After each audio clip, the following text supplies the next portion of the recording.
Welcome to ഇന്നസ് recipe. ഇതുവരെ എൻ്റെ channel subscribe ചെയ്തിട്ടില്ലെങ്കിൽ തീർച്ചയായിട്ടും എൻ്റെ ചാനൽ നെയിമിന് തൊട്ട് താഴെയുള്ള റെഡ് കളറിലുള്ള സബ്സ്ക്രൈബ് ബട്ടൺ അമർത്തൂ. അതിൻ്റെ സൈഡിലുള്ള ബെൽ ഐക്കണിൽ ഓൾ എന്നുള്ള ഓപ്ഷൻ കൂടി അമർത്തുവാണെങ്കിൽ തീർച്ചയായിട്ടും ഞാൻ വീഡിയോ ഇടുമ്പോൾ നിങ്ങൾക്ക് നോട്ടിഫിക്കേഷൻ ലഭിക്കുന്നതാണ്. അപ്പോൾ എന്തായാലും സബ്സ്ക്രൈബ് ചെയ്യാൻ മറക്കല്ലേ.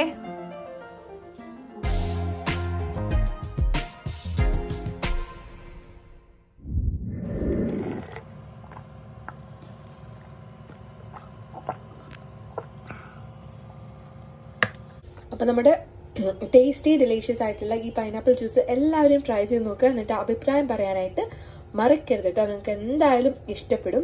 ഇതുവരെ എൻ്റെ ചാനൽ സബ്സ്ക്രൈബ് ചെയ്തിട്ടുണ്ടെങ്കിൽ ഇപ്പോൾ തന്നെ സബ്സ്ക്രൈബ് ചെയ്തേക്കൂ. Hello friends, welcome back to our channel. നമ്മൾ ഇന്ന് ഉണ്ടാക്കാൻ പോകുന്നത് നല്ല ടേസ്റ്റി ആയിട്ടുള്ള ഒരു പൈനാപ്പിൾ ജ്യൂസ് ആണ്. അതിന് വേണ്ടിയിട്ട് ഞാൻ ഇവിടെ ഒരു കുഞ്ഞ് പൈനാപ്പിൾ എടുത്തിട്ടുണ്ട്. ഈ ഒരു പൈനാപ്പിൾ ആണ് കേട്ടോ നമുക്കിവിടെ UAE-യിലൊക്കെ മോസ്റ്റ്ലി അവൈലബിൾ ആയിട്ടുള്ള. നമ്മുടെ വലിയ സൈസിലുള്ള ആ ഒരു പൈനാപ്പിൾ കിട്ടില്ല. അതിൽ തന്നെ നല്ല മധുരം ഉള്ളത് നോക്കിയിട്ടാണ് ഞാൻ വാങ്ങിച്ചിട്ടുള്ളത്. അപ്പൊ പൈനാപ്പിളിന്റെ ഗുണങ്ങൾ അറിയില്ലെങ്കിൽ ഇതൊക്കെയാണ് ഇതിന്റെ ഗുണങ്ങൾ. ഇത് ഇമ്മ്യൂണിറ്റി കൂട്ടാനായിട്ട് വളരെ ഹെൽപ്ഫുൾ ആണ്. സോ നമ്മുടെ ഈ കോവിഡിന്റെ സമയത്ത് ഇതൊക്കെ കൺസ്യൂം ചെയ്യുന്നത് വളരെ നല്ലതാണ് കേട്ടോ. അതുപോലെ ഡൈജഷൻ കൂട്ടാനായിട്ട് ഇത് പണ്ട് മുതൽക്കേ തന്നെ ഉപയോഗിക്കാറുണ്ട്. ചുമ, സൈനസൈറ്റിസ് അങ്ങനെയൊക്കെയുള്ളവർക്ക് ഇത് കഴിക്കുന്നത് വളരെ നല്ലതാണ്. ആർത്രൈസിന്റെ പെയിൻ കുറയാനായിട്ട് ഹെൽപ്പ് ചെയ്യും. ബോൺസിന്റെ സ്ട്രെങ്തിനും അതുപോലെ പീരിയഡ്സ് ഒക്കെ വരുമ്പോൾ ഉണ്ടാവുന്ന നല്ല വയറുവേദന അങ്ങനെയുള്ള കാര്യങ്ങളൊക്കെ ഇത് കുറയ്ക്കും. അപ്പൊ പീരിയഡ്സിന്റെ ടൈമിലൊക്കെ ഇത് കഴിക്കുന്നത് വളരെ നല്ലതാണ്. അതുപോലെ ക്യാൻസറിന്റെ റിസ്ക് കുറയ്ക്കാനായിട്ട് നമുക്ക് ഈ പൈനാപ്പിൾ യൂസ് ചെയ്യാം. അപ്പൊ നമ്മുടെ സ്പെഷ്യൽ ആയിട്ടുള്ള പൈനാപ്പിൾ ജ്യൂസ് നമ്മൾ ഉണ്ടാക്കാൻ പോവാണ്. എല്ലാ ഒരു ജ്യൂസ് പോലെ തന്നെയാണ് ഇത് ഉണ്ടാക്കുന്നത്. നമുക്ക് നോക്കാം. ആദ്യം നമുക്കിത് കട്ട് ചെയ്ത് കളയാം. 2 എഡ്ജസ് നമ്മൾ കട്ട് ചെയ്യുന്നുണ്ട്.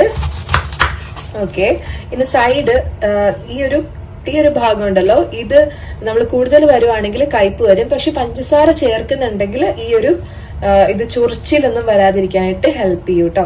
ഇത് മെയിൻ ആയിട്ട് ചൊറിയാൻ കാരണമാണ്. അപ്പൊ അലർജി ഉള്ളവർ ഇത് ഫുള്ളായിട്ട് ചെത്തണം. അല്ലെങ്കിൽ പഞ്ചസാര ചേർക്കുന്നത് കൊണ്ടിട്ട് അധികം ചെത്തിയില്ലെങ്കിലും പ്രശ്നമില്ല. ഇതേപോലെ ഒന്ന് ചെത്തി എടുത്താൽ മാത്രം മതി. അപ്പൊ നമ്മളിപ്പോ കട്ട് ചെയ്തെടുത്തിട്ടുണ്ട്. അപ്പൊ ഈ ഒരു രീതിയിൽ കട്ട് ചെയ്യുന്നുണ്ട്. ഈ നടുക്കത്തെ ഭാഗം നമ്മൾ സാധാരണ കഴിക്കാനായിട്ട് എടുക്കില്ല. ജ്യൂസ് അടിക്കുമ്പോൾ വേണമെങ്കിൽ അവോയ്ഡ് ചെയ്യാം. നല്ല കട്ടിയൊക്കെ ആണെങ്കിൽ ഇതിനധികം കട്ടിയൊന്നുമില്ല. സോ ഞാനിത് എടുക്കുന്നുണ്ട്. എന്തായാലും അരിച്ചിട്ടാണ് യൂസ് ചെയ്യുന്നത്. അപ്പൊ പിന്നെ പ്രശ്നമില്ല. ഇനി നമുക്കിത് ചെറുതായിട്ട് കട്ട് ചെയ്തെടുക്കാം. ചെറുതായിട്ട് കട്ട് ചെയ്തെടുക്കുകയാണെങ്കിൽ പിന്നെ അടിച്ചെടുക്കുമ്പോൾ വളരെ ഈസി ആയിരിക്കും കേട്ടോ. അപ്പൊ ഞാനിത് ചെറിയ പീസസ് ആയിട്ടാണ് കട്ട് ചെയ്യാണ്.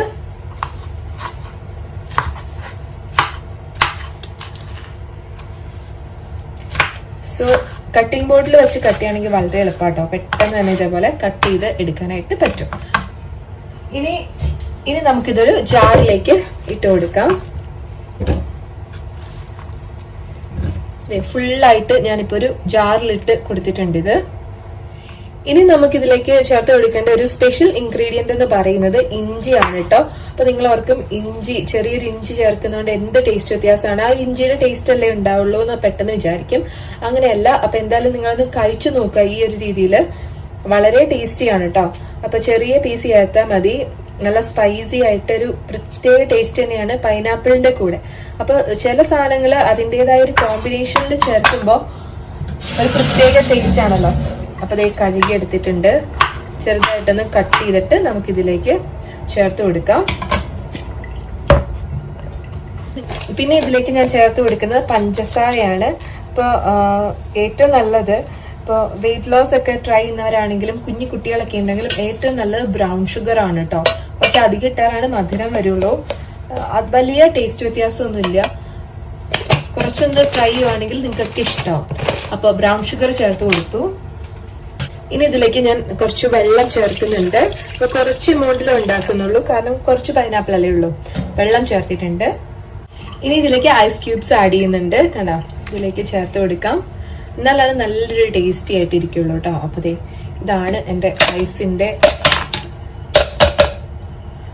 ട്രേ എന്ന് പറയുന്നത്.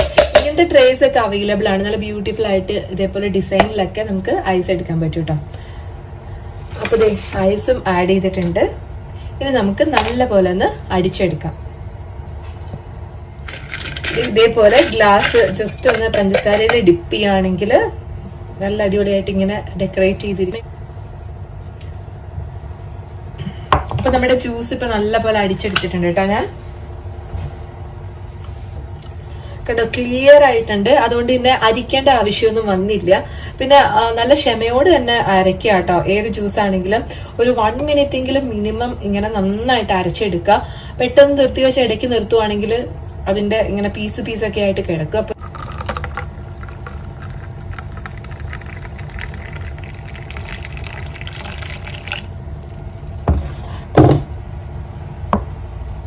ഇപ്പൊ നമ്മുടെ പൈനാപ്പിൾ ജ്യൂസ് നല്ല അടിപൊളിയായിട്ട് സെർവും കൂടി ചെയ്തിട്ടുണ്ട്.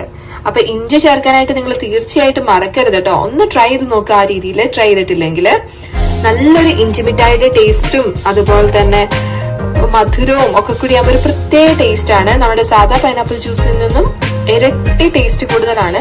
നിങ്ങൾ ട്രൈ ചെയ്ത് നോക്കിയിട്ട് തീർച്ചയായിട്ടും അഭിപ്രായം പറയാട്ടോ. നല്ലതാണെങ്കിലും ചീത്തയാണെങ്കിലും പറയൂ.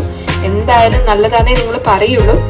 അപ്പൊ ഇതുവരെ എന്റെ ചാനൽ സബ്സ്ക്രൈബ് ചെയ്തിട്ടില്ലെങ്കിൽ ഇതുപോലത്തെ ഈസി ആയിട്ടുള്ള റെസിപ്പീസിന് വേണ്ടിയിട്ട് ഇപ്പൊ തന്നെ ഒന്ന് സബ്സ്ക്രൈബ് ചെയ്തേക്കോ. അടുത്തുള്ള ബെൽ ബട്ടൺ അമർത്തി അതിൽ ഓൾ എന്നുള്ള ഓപ്ഷൻ തന്നെ തിരഞ്ഞെടുക്കാനായിട്ട് ശ്രദ്ധിക്കാം കേട്ടോ. അപ്പൊ ഒരു അടുത്ത അടിപൊളി വീഡിയോയുമായി വീണ്ടും കാണാം. ബൈ.